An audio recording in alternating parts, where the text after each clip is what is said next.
नमस्कार दोस्तों, स्वागत है आपका अनुपम आईएएस एकेडमी पर। आज की वीडियो में हम राज्यसभा की बात करेंगे। राज्यसभा जो कि प्रारंभिक परीक्षा के लिए बहुत ज्यादा इंपॉर्टेंट है और इससे पहले हमने लोकसभा को देखा है, वह भी आपकी प्रारंभिक परीक्षा के लिए काफी ज्यादा इंपॉर्टेंट है। तो आज राज्यसभा से संबंधित वह सारी चीजें हम देखेंगे जो परीक्षाओं में आपके लिए उपयोगी है। इस वीडियो में आज हम क्या क्या कवर करेंगे, हम संरचना की बात करेंगे राज्यसभा की, कि राज्यसभा दरअसल होती क्या है, कैसे यह बनाई जाती है, इसकी जो पूरी संरचना है वह क्या है। फिर हम चुनाव की बात करेंगे कि इसका चुनाव कैसे होता है। इसके अलावा हम यह देखेंगे कि जो राज्यवार सीटें हैं, मतलब किस राज्य की कितनी सीटें हैं, उसे समझेंगे क्योंकि वह भी बार बार पूछा जाता है। इसके बाद एक बहुत इंपॉर्टेंट टॉपिक पर हम चर्चा करेंगे। इंपॉर्टेंट का जो राज्यसभा की शक्ति है वह किस प्रकार से लोकसभा के बराबर है, कैसे वह लोकसभा से कम है और कैसे राज्यसभा को कुछ मामलों में ज्यादा अधिकार है। यानी राज्यसभा से संबंधित जो भी प्रमुख चीजें हैं जो परीक्षाओं में आपसे पूछी जा सकती है, उन सब को हम कवर करेंगे। वीडियो आप पूरा देखिएगा, तभी आप इसका पूरा लाभ उठा पाएंगे। हमने शुरुआत में यह देखा था कि जो आपकी संसद है, इस संसद के 3 भाग हैं। कौन कौन से? एक आपकी है राज्यसभा, एक आपकी है लोकसभा और एक आपका है राष्ट्रपति। यह चीज हमने ठीक से समझ ली थी। हमने इससे पहले वीडियो में लोकसभा को देख लिया था। लोकसभा को पहले क्यों देखा? क्योंकि लोकसभा ज्यादा इंपॉर्टेंट है राज्यसभा से परीक्षाओं के लिए। यानी परीक्षाओं में लोकसभा से ज्यादा प्रश्न पूछे जाते हैं एज कंपेयर टू राज्यसभा, इसलिए हमने लोकसभा को पहले कर लिया। लेकिन राज्यसभा भी इंपॉर्टेंट है, राज्यसभा से भी प्रश्न पूछे जाते हैं। तो अब हम राज्यसभा को कवर करते हैं। तो सबसे पहला प्रश्न यह पूछा जाता है कि जो पहली राज्यसभा थी उसका गठन कब हुआ, यानी आजादी के बाद जो आपकी पहली राज्यसभा बनी वह कब बनी। तो वह वर्ष कौन सा था? अप्रैल 1952। यह क्या हुआ? गठन हो गया। अगर आपसे यह पूछे कि पहली बैठक कब हुई, तो वह हुई 13 अप्रैल 1952। गठन मतलब राज्यसभा के जो सदस्य हैं इनको चुना गया, और बैठक मतलब जब पहली बार राज्यसभा की बैठक हुई। राज्यसभा के केस में एक कंफ्यूजिंग चीज आपसे पूछी जाती है कि राज्यसभा का विघटन होता है या नहीं होता है। जैसे जो आपकी लोकसभा है इसका कार्यकाल कितना है? 5 साल, यानी 5 साल में लोकसभा का विघटन हो जाएगा। लेकिन जो आपकी राज्यसभा है इसका विघटन नहीं होता है। पहला तो इंपॉर्टेंट फैक्ट यह है। दूसरा, इसका कार्यकाल कितना है? 6 वर्ष का। लोकसभा का कार्यकाल कितना था? 5 वर्ष का। अब इससे एक चीज आप और याद रखेंगे, वह क्या? इसके 1/3 सदस्य यानी 1/3 सदस्य हर 2 साल में। अब यहाँ यह चीज आपको ध्यान देनी होगी। परीक्षाओं में क्या करेगा, इस 2 साल को कर देगा 1 साल। आपको यह 1/3 तो याद रहेगा, लेकिन वह 2 साल को कर देगा 1 साल, कि हर साल इसके 1/3 सदस्य रिटायर हो जाते हैं। आप वहां पर कंफ्यूज हो जाएंगे। तो ऐसे इसको याद रखेंगे कि 1/3 सदस्य रिटायर होंगे। कार्यकाल कितना है? 6 साल का। मतलब 1/3 सदस्य पहले 2 साल में, 1/3 सदस्य अगले 2 साल में और 1/3 सदस्य अगले 2 साल में। इस तरह से 3 पार्ट में डिवाइड होगा और तब जाकर क्या बनेगा? 6 साल का कार्यकाल। ऐसे आप इसको याद रखेंगे। तो 1/3 सदस्य हर 2 साल में रिटायर हो जाते हैं। यह चीज क्लियर हो गई। फिर सदस्य संख्या पूछता है, यानी राज्यसभा की जो क्षमता है, अधिकतम क्षमता, वह कितनी है?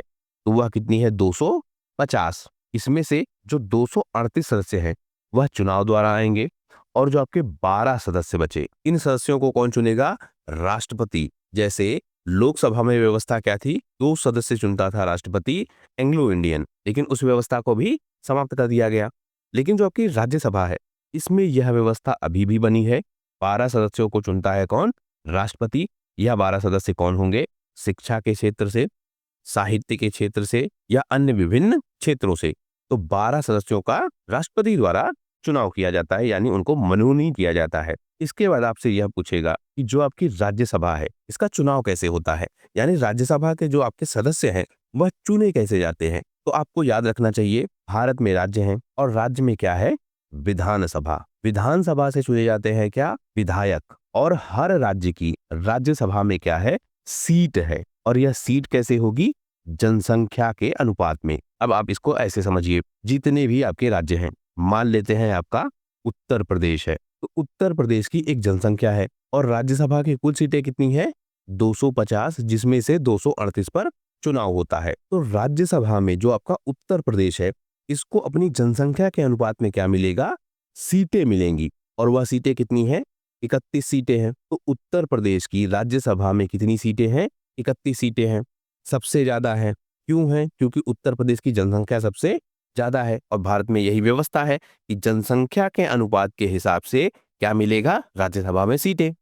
अब जो आपके यह 31 सदस्य है, यह चुने कैसे जाएंगे? तो जो आपका राज्य है, इस राज्य में क्या है? विधानसभा। विधानसभा में क्या होंगे? विधायक, चुने हुए विधायक। यह विधायक क्या करेंगे? वोटिंग करेंगे। इसके लिए, इन 31 सदस्यों के लिए, यानी इन 31 सीटों के लिए क्या करेंगे? वोटिंग करेंगे। इन्हीं की वोटिंग से कोई व्यक्ति क्या चुना जाएगा? राज्यसभा का सदस्य। तो व्यवस्था आप पूरी समझ चुके होंगे। जो सीटों का बंटवारा है, वह कैसा है? जनसंख्या के आधार पर। इसकी चर्चा भी हमने पीछे कर ली। अब एक मेंस का टॉपिक है। मेंस में आपसे पूछेगा कि जो अमेरिका में व्यवस्था है, वह क्या है? कि जो सीटों का बंटवारा है, वह होता है राज्यों के अनुपात में। यानी 50 राज्य हैं कहां पर? अमेरिका में। तो जो सीटें हैं, वह इनमें बराबर बराबर बढ़ जाती हैं। अब ऐसा आपसे क्यों पूछा जाएगा मेंस में? भारत के केस में क्या है? जो आपके उत्तरी राज्य हैं, उत्तरी राज्य मतलब जैसे आपका यूपी हो गया, आपका बिहार हो गया, आपका मध्य प्रदेश हो गया, आपका राजस्थान हो गया, इन राज्यों की क्या है? जनसंख्या ज्यादा। और जो आपके दक्षिणी राज्य हैं, जैसे आपका केरल हो गया, आपका तमिलनाडु हो गया, आपका उड़ीसा हो गया, इनके साथ समस्या क्या है? कम जनसंख्या। और व्यवस्था क्या बनी है? जनसंख्या के अनुपात में सीटें मिलेंगी कहां पर? राज्यसभा में। यानी जिस राज्य की जनसंख्या ज्यादा है, उसको सीटें ज्यादा मिलेंगी। इसलिए जो दक्षिण का रिप्रेजेंटेशन है, वह राज्यसभा में कमजोर पड़ जाता है। अब इससे क्या हो? या तो यह अपनी जनसंख्या बढ़ा दें, लेकिन टारगेट क्या है? जनसंख्या को कम करना है, जनसंख्या को घटाना है। तो जिन राज्यों की जनसंख्या ज्यादा है, इन राज्यों को सीटें ज्यादा मिल रही हैं, जबकि सरकार यह चाहती है, या हम यह कहें कि प्रयास यह है कि जनसंख्या को कंट्रोल किया जाए। अब इन सब में हो क्या रहा है? जो आपके दक्षिणी राज्य हैं, इनका रिप्रेजेंटेशन कम होता जा रहा है। तो व्यवस्था क्या है, या व्यवस्था में परिवर्तन करने का जो प्रपोजल है, जो आपसे मेंस में पूछा जाएगा, वह यह कह सकता है आपसे कि देखिए, अमेरिका में इस तरह की व्यवस्था है कि जो सीटें हैं, उनको बराबर बराबर बांट दिया जाए। जितने राज्य हैं, उतनी सीटें हैं। तो क्या इस व्यवस्था को भारत में लागू किया जा सकता है या नहीं किया जा सकता है? इस पर डिबेट होगी। मतलब यह मेंस का टॉपिक है, लेकिन आपसे प्रीलिम्स में क्या पूछ लेगा कि अमेरिका में क्या व्यवस्था है? तो अमेरिका में व्यवस्था क्या है? जो सीटें हैं, वह राज्यों में बराबर बांट दी जाती है। भारत में क्या व्यवस्था है?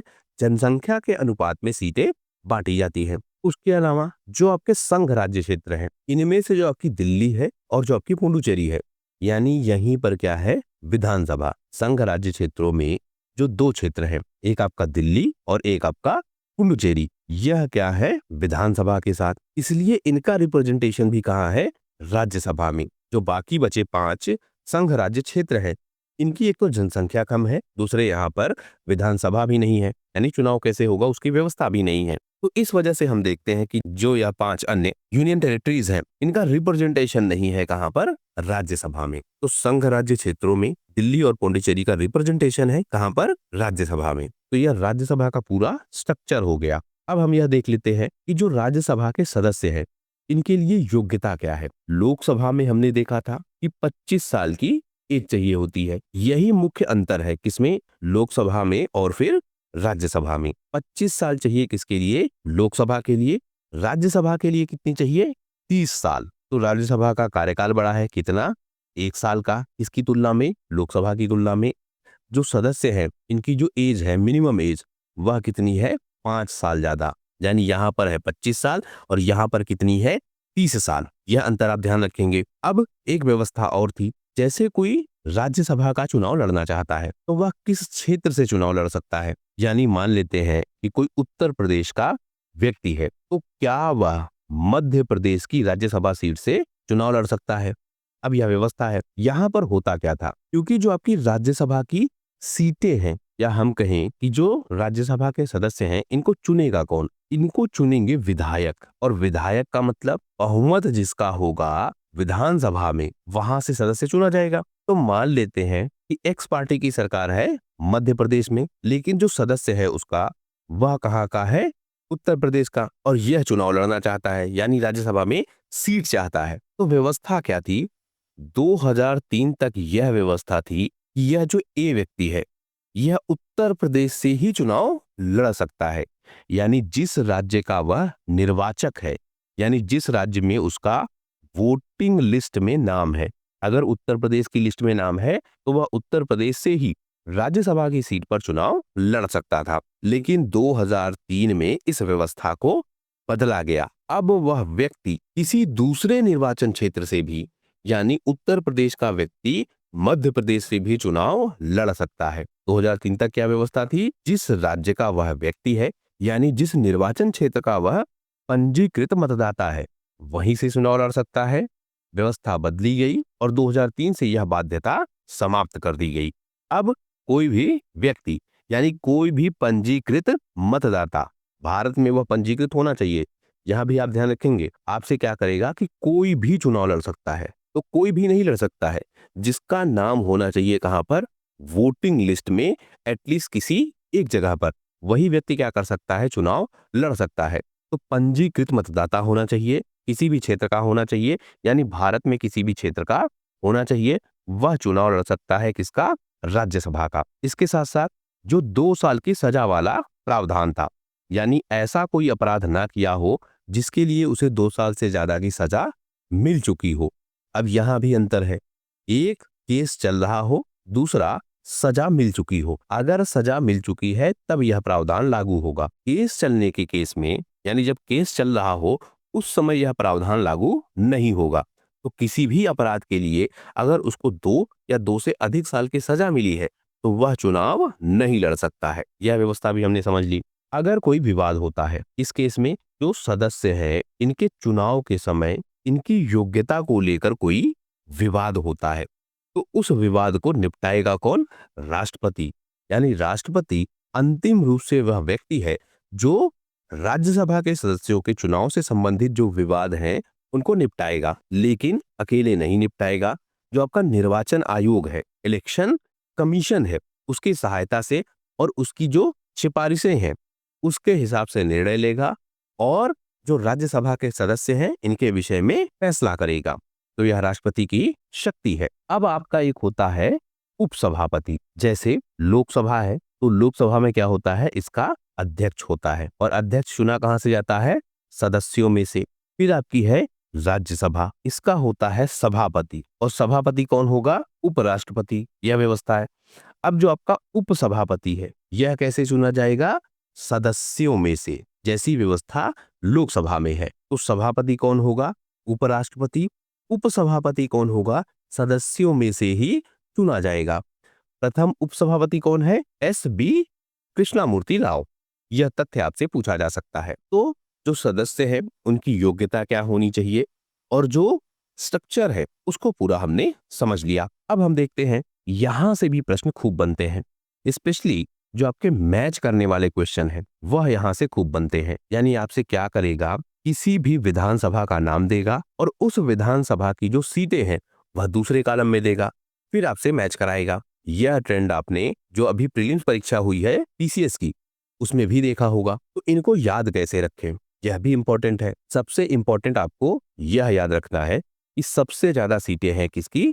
उत्तर प्रदेश की। कितनी? 31 सीटें। दूसरी ज्यादा सीटें किसकी हैं? महाराष्ट्र की। अब महाराष्ट्र क्या है? आपका आर्थिक राजधानी।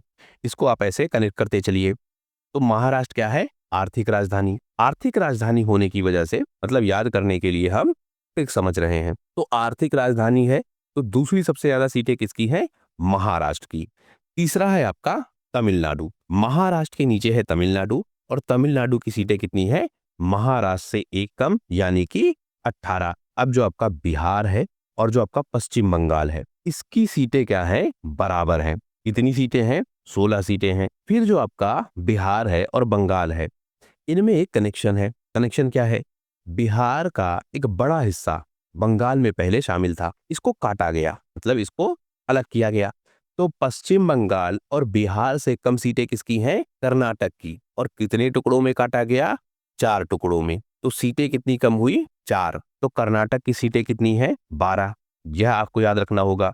अब आपका है आंध्र प्रदेश, उसके साथ साथ गुजरात और मध्य प्रदेश। तो अंधे व्यक्ति की क्या नहीं होती है? 2 आंखें, तभी तो वह अंधा है। गुजरने के लिए क्या होना चाहिए? रास्ता होना चाहिए, तभी कोई व्यक्ति यहाँ से गुजर पाएगा। और मध्य होने का मतलब दोनों तरफ से कोई चीजें है और कोई व्यक्ति क्या है, मध्य में है। तो आंध्र प्रदेश, गुजरात और मध्य प्रदेश तीनों की सीटें कितनी है, 11-11 सीटें। फिर आपका हो गया उड़ीसा, और उड़ीसा के साथ साथ क्या है, राजस्थान। इसकी सीटें कितनी है, 10 सीटें हैं। राजस्थान आप जरूर याद रखिएगा, यहाँ पर कंफ्यूजन होता है। राजस्थान की सीटें कितनी है, 10 सीटें हैं। फिर आपका है केरल, और केरल क्या है, केला, ऐसे याद रखिए आप। और केला किस लिए इस्तेमाल होता है, पूजा में। पूजा किसकी होगी, नवग्रह की। तो नवग्रह की पूजा होगी कहाँ से, केरल से। तो कितने सदस्य हैं, 9। फिर हम बात करते हैं असम, पंजाब और तेलंगाना की। तो असम मतलब सम नहीं, विषम संख्या है, तो वह क्या हो गई, 7। पंजाब, पंजाब प्लस 2 मतलब 5 + 2 7 हो गई। और तेलंगाना, इसकी भी सदस्य संख्या कितनी है, 7 है। तो इन तीनों की याद रखेंगे आप ऐसे, असम सम नहीं, पंजाब, पंजा और 2, तेलंगाना 7 सीटें। फिर हम बात करते हैं झारखंड की और छत्तीसगढ़ की। झारखंड की सीटें कितनी हैं, 6। छत्तीसगढ़ और हरियाणा की सीटें कितनी हैं, 5-5। हरियाणा अलग होकर बना था किससे, पंजाब से, यह भी आप ध्यान रखेंगे। और इसी तरीके से छत्तीसगढ़ भी अलग हुआ था, तो 5 का आंकड़ा है। फिर हम बात करते हैं जम्मू कश्मीर की। यहाँ पर कितनी सीटें हैं, 4 हैं। हिमाचल प्रदेश, राष्ट्रीय राजधानी क्षेत्र दिल्ली और उत्तराखंड, इनकी कितनी सीटें हैं, 3-3 सीटें। इसके अलावा जो आपका अरुणाचल प्रदेश है, गोवा है, मणिपुर है, मेघालय है, मिजोरम है, नागालैंड है, पुडुचेरी है, सिक्किम है, त्रिपुरा है, इनकी सीटें कितनी हैं, 1-1 सीटें। यहाँ आप गोवा को जरूर याद रखेंगे, इसके साथ साथ आप नागालैंड को जरूर याद रखेंगे, यहीं से कंफ्यूजन होता है। तो इस तरह हमने समझा कि किस राज्य की कितनी सीटें हैं, यह बहुत इंपॉर्टेंट है। यह चार्ट आप जो है या तो नोट डाउन कर लीजिए, या आप इसका स्क्रीनशॉट ले लीजिए, या मैं आपको इसका पीडीएफ प्रोवाइड कर दूंगा। तीनों तरीके से आप इसको अपने पास रख सकते हैं और इसको आपको याद करना होगा, बहुत इंपॉर्टेंट है। इसके बाद हम देख लेते हैं कि जो राज्यसभा की स्थिति है वह कब होती है लोकसभा के बराबर, कब होती है लोकसभा से कम, और कब होती है लोकसभा से ज्यादा। इन तीनों चीजों को हम देख लेते हैं, यहां से भी प्रश्न खूब बनते हैं। सबसे पहले, जब आपकी राज्यसभा लोकसभा के बराबर हो, यानी ऐसी स्थिति जब आपकी राज्यसभा लोकसभा के बराबर हो, तो वह क्या क्या है। जैसे अगर उपराष्ट्रपति को हटाना है, तो उस केस में जो आपकी राज्यसभा है वह अकेले पहल करती है। अगर राष्ट्रपति को न्यायाधीशों को हटाने के लिए सिफारिश करनी है, तो वह भी कहाँ शुरू हो सकती है, राज्यसभा में। इसी तरीके से जो आपका सुप्रीम कोर्ट है, यूपीएससी है, यानी इस तरह के जो केंद्रीय निकाय हैं, अगर इनकी शक्तियों में विस्तार करना है या फिर इनकी सीमाओं में विस्तार करना है, शक्तियां और सीमाएं लगभग यहाँ सिमिलर इस्तेमाल होंगी, तो अगर उनमें विस्तार करना है तो यह अधिकार भी किसके पास है, राज्यसभा के पास। यानी इस केस में जो आपकी राज्यसभा है वह लोकसभा के क्या है, बराबर है। इसी तरीके से बिल पेश करने के केस में, और बिल भी कौन सा, साधारण प्लस संशोधन, यानी संविधान संशोधन बिल और साधारण बिल, यह भी पेश हो सकते हैं कहां पर, राज्यसभा में। इस केस में यह क्या है, राज्यसभा लोकसभा के बराबर। अगली बात हम करते हैं, जब राज्यसभा लोकसभा के बराबर ना हो। सबसे पहले धन विधेयक, यह बहुत इंपॉर्टेंट है, बहुत पूछा जाता है। तो जो आपका धन विधेयक है वह केवल आएगा कहां पर, लोकसभा में, यानी धन विधेयक राज्यसभा में नहीं आएगा। राज्यसभा में यह जाएगा, राज्यसभा अपने सुझाव दे सकता है, लेकिन राज्यसभा को संशोधन का भी अधिकार नहीं है। यानी धन विधेयक में सारी शक्तियां किसके पास है, लोकसभा के पास। फिर बजट, बजट पर जो आपकी राज्यसभा है यह चर्चा कर सकती है, और इसके अलावा राज्यसभा के पास ज्यादा अधिकार नहीं है। यानी जो अनुदान है, उनकी मांगों पर अनुदान भी नहीं कर सकती है कौन, राज्यसभा। फिर जो मंत्री परिषद को हटाने की व्यवस्था है वह भी राज्यसभा के कंट्रोल में नहीं है, क्योंकि जो आपके मंत्री परिषद हैं वह किसके प्रति जिम्मेदार है, लोकसभा के प्रति। तो उन्हें हटाने की शक्ति किसके पास है, लोकसभा के पास। मंत्री परिषद को नहीं हटा सकता है कौन, राज्यसभा। तो यह वह स्थिति है जब राज्यसभा लोकसभा के बराबर है और जहां पर लोकसभा ज्यादा शक्तिशाली है। फिर हम बात करते हैं, कुछ ऐसे केसेस हैं जहां पर जो आपकी राज्यसभा है इसके पास विशेष शक्तियां हैं, यानी राज्यसभा यहां पर ज्यादा ताकतवर है। सबसे इंपॉर्टेंट अनुच्छेद 249, यानी जो राज्य सूची के विषय है इन पर कानून बना सकता है कौन, राज्यसभा।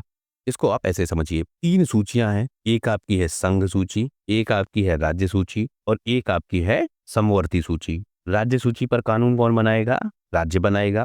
संघ सूची पर कानून कौन बनाएगा? संघ बनाएगा, यानी केंद्रीय सरकार बनाएगी। और समवर्ती सूची में दोनों मिलकर कानून बनाएंगे, यानी राज्य और संघ मिलकर कानून बनाएंगे। लेकिन इसमें भी ज्यादा शक्तिशाली कौन होगा?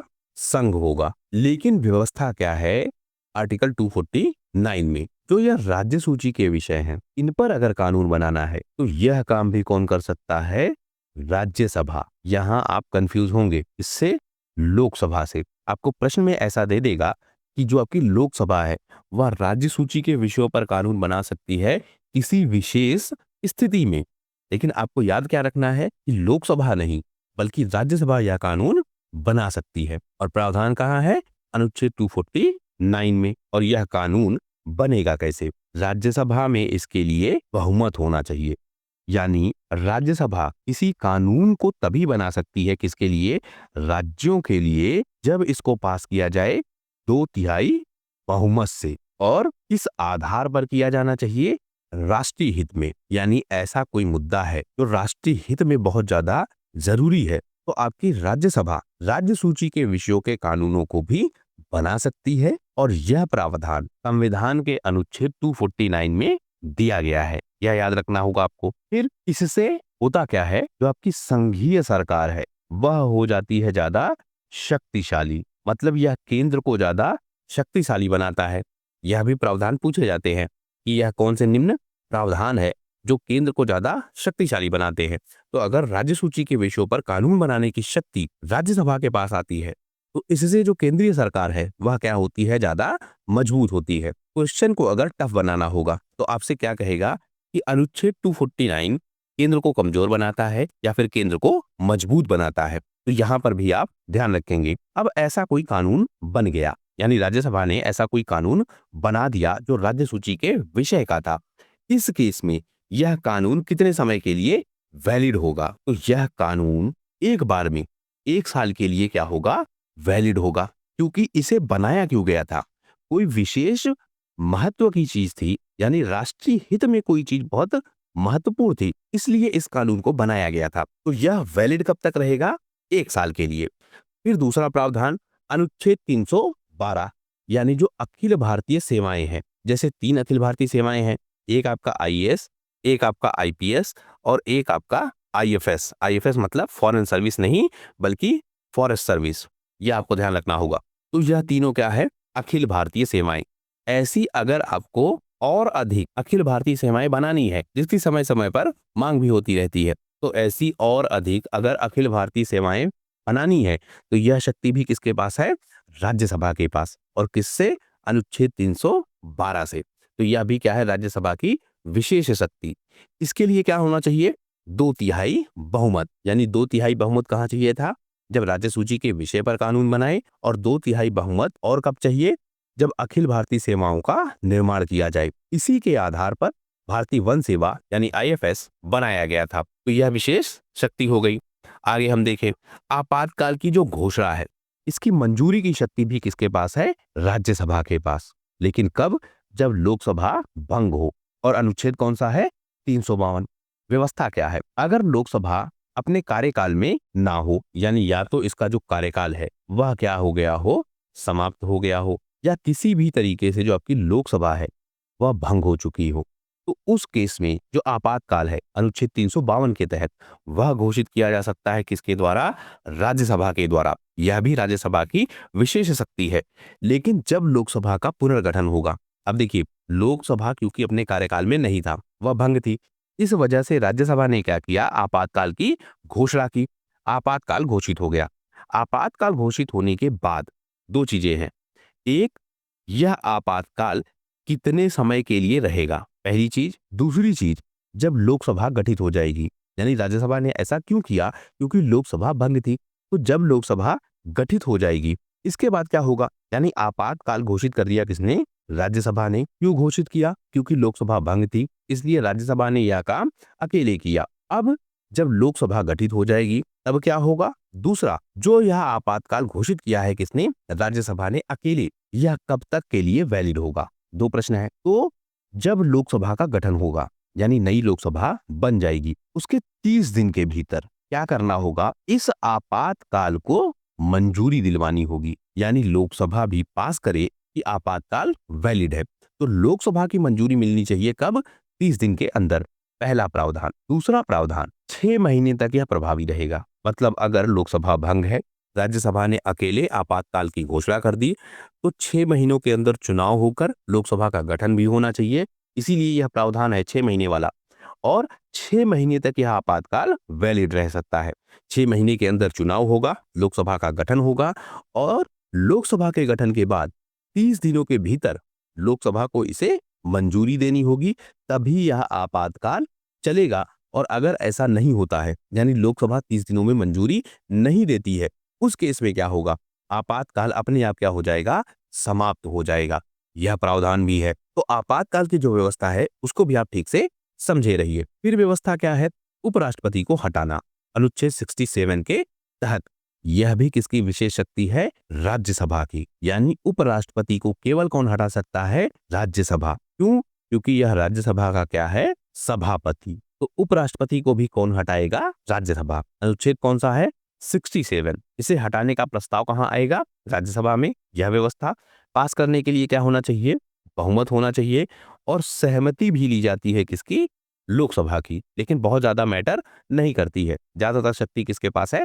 राज्यसभा के पास। अब यह प्रस्ताव कैसे पास होगा? जो वर्तमान सदस्य हैं इनका बहुमत होना चाहिए। यानी क्या होना चाहिए? Effective majority. यानी जो आपकी राज्यसभा है, इसकी सदस्य संख्या कितनी है? 250। इस 250 में से जितनी सीटों पर चुनाव हुआ है, अब ऐसा हो सकता है कि 250 में से 10 सीटें क्या हों? रिक्त हों। यह व्यवस्था भी हो सकती है। तो अब जो बहुमत चाहिए वह क्या चाहिए? 240 का बहुमत, यानी 121 सीटें, ना कि 250 का बहुमत। 250 का बहुमत का मतलब 226 सीटें चाहिए होंगी। तो बहुमत किसका चाहिए? उस समय जो कुल सदस्य हैं उनमें से रिक्त सीटों को घटा दिया जाएगा, और उनमें से आधे से अधिक का क्या चाहिए? बहुमत चाहिए। किसके लिए? उपराष्ट्रपति को हटाने के लिए। यह भी अंतर है। अब नोटिस देना होगा इसे, उपराष्ट्रपति को, और नोटिस कितने दिन पहले? 14 दिन पहले। यानी उपराष्ट्रपति को हटाने का जो नोटिस है वह 14 दिन पहले देना होगा। किसे? उपराष्ट्रपति को। तो उपराष्ट्रपति के केस में हम देखते हैं कि कैसे राज्यसभा के पास विशेष शक्तियां हैं। तो इस तरह से राज्यसभा की जो पूरी व्यवस्था है उसको हमने समझ लिया, उसके प्रावधानों को हमने समझ लिया, और क्या क्या विशेष शक्तियां हैं, कब वह लोकसभा के बराबर है, कब लोकसभा से कम है, कब लोकसभा से ज्यादा है, यह सब कुछ हम समझ चुके हैं। परीक्षाओं में राज्यसभा से इससे ज्यादा प्रश्न आपसे नहीं पूछा जाएगा। आशा करता हूं यह वीडियो आपकी परीक्षा के लिए उपयोगी होगा। वीडियो यदि पसंद आया हो तो प्लीज शेयर कीजिए अपने दोस्तों के साथ, सब्सक्राइब कीजिए इस चैनल को। आपका हमसे जुड़ने के लिए बहुत बहुत धन्यवाद। आपका दिन शुभ हो।